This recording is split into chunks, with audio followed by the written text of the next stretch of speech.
सोचिए एक सल्तनत जो 2500 साल पुरानी थी वो अचानक चंद ही महीनों में कैसे ख़त्म हो गई। इस तजिए में हम ईरान के आखिरी बादशाह मोहम्मद रज़ा पहलेवी की कहानी को समझने की कोशिश करेंगे और देखेंगे कि एक अजीम ख़ानदान का ख़ात्मा आखिर हुआ कैसे, उनके अपने अल्फाज और तारीख़ की रोशनी में।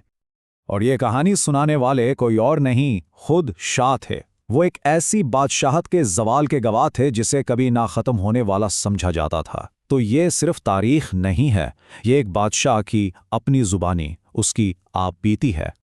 तो सवाल यही उठता है, आखिर हुआ क्या था? एक 2500 साल पुरानी बादशाहत इतनी अचानक से ख़त्म कैसे हो गई? इस सवाल का जवाब पहलवी ख़ानदान के शुरू होने की कहानी में ही छुपा है। चलें देखते हैं कि इस सल्तनत की बुनियाद रखी कैसे गई और फिर वो इतनी कमज़ोर कैसे बढ़ गई। तो चलिए शुरू करते हैं। पहला हिस्सा है एक नए खानदान का आगाज। ईरान की कदीम तारीख के मुकाबले में पहलवी खानदान तो आप समझें बिल्कुल नया था। उसकी बुनियाद 20वीं सदी के शुरू में एक फौजी अफसर ने रखी थी।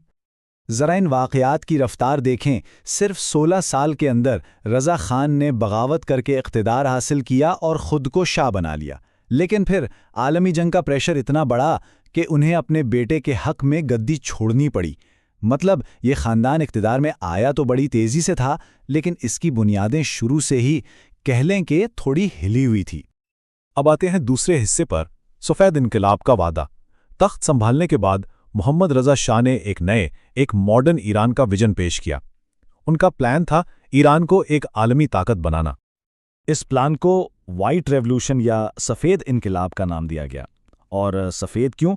क्योंकि इसका मकसद था कि बिना किसी खून खराबे के बिल्कुल पुरअमन तरीके से मुल्क को मॉडर्न बनाया जाए।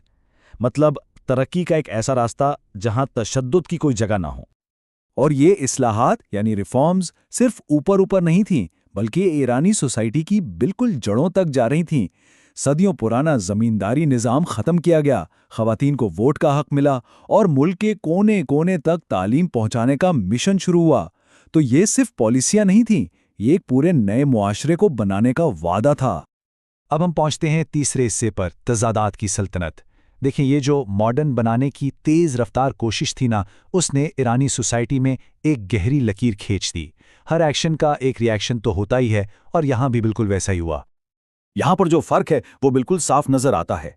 एक तरफ शाह का विजन था, एक modern, secular, west friendly Iran जो अपनी कदीम फ़ारसी तारीख़ पर फ़ख्र करे, और दूसरी तरफ थी अवाम की हकीकत। उन्हें लग रहा था कि उनकी इस्लामी पहचान, उनका कल्चर, सब कुछ ख़त्म किया जा रहा है। ये दो अलग अलग दुनियाएं आपस में टकरा रही थीं। और इस तरक्की के पर्दे के पीछे एक अंधेरी हकीकत भी थी। इख्तलाफ राय की कोई गुंजाइश नहीं थी। शाह की सीक्रेट पुलिस सावाक किसी भी किस्म की मुखालिफत को कुचलने के लिए बदनाम थी, और इससे जाहिर है अवाम में खौफ और गुस्सा दोनों बढ़ते जा रहे थे। फिर शाह ने कुछ ऐसे कदम उठाए जिन्होंने, आप कह लें, जलती पर तेल का काम किया। जैसे फ़ारसी बादशाहत के 2500 साल पूरे होने पर एक बहुत बड़ा जश्न मनाना, या फिर इस्लामी कैलेंडर को बदलकर एक नया शाही कैलेंडर शुरू करना।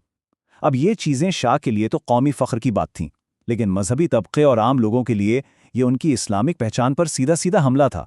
इससे गुस्से की आग और भी भड़क गई। तो अब आते हैं चौथे हिस्से पर, नागुज़ीर इनकलाब। 1970s के आखिर तक आते आते ये जो अंदर ही अंदर बेचैनी सुलग रही थी, वो आखिरकार एक आतिशफ़िशा की तरह फट पड़ी, और उसने पहलवी ख़ानदान और उनकी सल्तनत दोनों को हमेशा के लिए ख़त्म कर दिया। साल था 1979। ये वो साल था जिसने ईरान की तारीख का रुख हमेशा के लिए मोड़ दिया, पॉइंट ऑफ नो रिटर्न जिसे कहते हैं। और फिर चीज़ें बहुत तेज़ी से बदलीं। अवामी प्रोटेस्ट पूरे मुल्क में फैल गए, हुकूमत के कंट्रोल से बाहर हो गए, और आखिरकार जनवरी 1979 में शाह और उनकी फैमिली मुल्क छोड़कर चले गए, हमेशा के लिए। इसके बाद बादशाहत को ऑफिशियल तौर पे ख़त्म कर दिया गया और इस्लामिक रिपब्लिक ऑफ ईरान का ऐलान हुआ। 2500 साल की शहनशाही का खात्मा। और अब आखिरी हिस्सा, किताबों में बयान की गई मिरास। शाह की जिंदगी तो जलावतनी में ही खत्म हुई, लेकिन उनकी कहानी, खासकर उनकी अपनी जुबानी, आज भी जिंदा है। शाह के उरूज व ज़वाल की पूरी दास्तान कई किताबों में लिखी गई है, जिनमें उनकी अपनी आप बीतियाँ भी शामिल हैं। इन किताबों से हमें तारीख़ को इस शख्स की नज़र से देखने का मौका मिलता है जो इस सब के बिल्कुल सेंटर में था। ये एक तरह से एक बादशाह का अपनी लेगेसी को डिफेंड करने का तरीका है। तो आखिर में सवाल यही रह जाता है, ईरान का आखिरी शाह कौन था?